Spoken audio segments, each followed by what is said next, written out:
Before I start shading, I want to erase my initial pencil lines that were just a guide to get me started.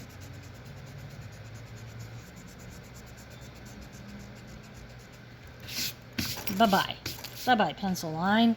But what it helped me do is keep this from getting like wide or skinny or out of shape. So when I drew those lines, once I master this, I might try drawing them curved. My initial lines could be curved like that, so that I create a curve chain. But now I'm ready to shade. And just like a lot of other designs, I'm going to let this guy link up. Just like all the other designs, usually where one thing goes over another thing, the thing that's under it gets a shadow to make it look like it's under. So here's another one. Shadow.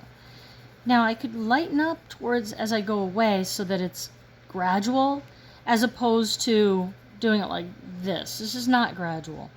So you should probably try to make it look a little bit more gradual than that.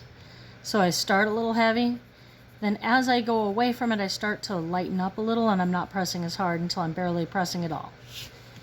So again, where else is it going under? Anywhere it's going under. So this is going over.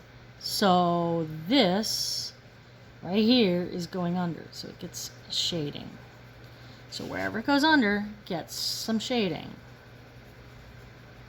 Wherever it goes under gets some shading. So not on here, because this is the over part. It's the part that goes under that gets shading. The part that goes under gets shading. The part that gets under gets the shading on both sides. So wherever you have something going over, then on the two sides gets shading. Okay? Once I am done with all the shading, like this one, is shading all the way down, then I can put a design in the bigger areas that might be boring otherwise. It's not hard. I don't know. How about straight line, a dot, and then two straight lines? Straight line, dot, two straight lines. Just as a little design to add interest to it. Whatever design you choose, I would do the same thing all the way down your chain. I wouldn't randomly do different shapes, and keep it abstract. And then I would go and finish the shading so that it would be complete. So this is the chain. It might take practice. It might take more than one attempt. The first time you do it, just, hey, if it's garbage, throw it in the garbage, please. It's no big deal. Try again.